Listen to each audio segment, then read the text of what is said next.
প্রতিবেদন বাংলাদেশের মুক্তা চাষ ভূমিকা। মুক্তা চাষ বিশ্বের বিভিন্ন দেশে একটি লাভজনক ও চাহিদাসম্পন্ন ব্যবসা হিসেবে গড়ে উঠেছে। বাংলাদেশেও সাম্প্রতিক বছরগুলোতে মুক্তা চাষের প্রতি আগ্রহ বৃদ্ধি পেয়েছে, বিশেষ করে স্বাদুপানির মুক্তা চাষ, যা আধুনিক পদ্ধতির মাধ্যমে পুকুরে বা জলাশয়ে পরিচালিত হয়, তা কৃষি ও মৎস্য খাতের বিকল্প উৎস হয়ে উঠছে। মুক্তা চাষ কি? মুক্তা চাষ হল কৃত্রিমভাবে ঝিনুকের শরীরে মুক্তার বীজ প্রতিস্থাপন করে একটি নির্দিষ্ট সময় পরে তা থেকে মূল্যবান মুক্তা সংগ্রহের প্রক্রিয়া। এটি সাধারণত স্বাদুপানির ঝিনুক দিয়ে পুকুর বা হ্রদে করা হয়। বাংলাদেশে মুক্তা চাষের সূচনা।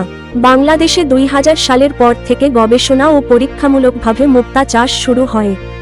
বাংলাদেশ মৎস্য গবেষণা ইনস্টিটিউট BFRI বিশেষ করে মুক্তাগাছা ও ময়মনসিংহ অঞ্চলে মুক্তা উৎপাদনের উপযোগিতা যাচাই করে।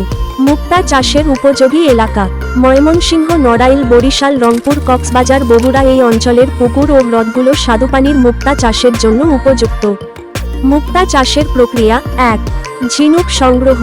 স্থানীয় নদী বা হ্রদ থেকে স্বাদুপানির ঝিনুক সংগ্রহ করা হয়। 2. সার্জারি।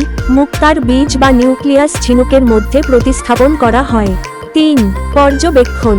প্রতিস্থাপনের পর ঝিনুকগুলোকে পরিচর্যাপূর্ণ পরিবেশে সংরক্ষণ করা হয়। 4. পরিপক্কতা।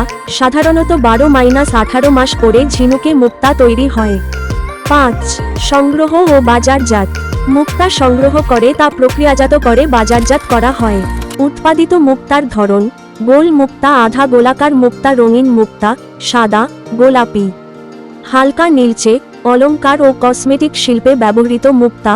অর্থনৈতিক সম্ভাবনা: ছোট পুকুরেও চাষ করা যায়। এক একটি মুক্তার দাম 500 টাকা পর্যন্ত হতে পারে। বিদেশে রপ্তানির সুযোগ আছে। নারীর কর্ম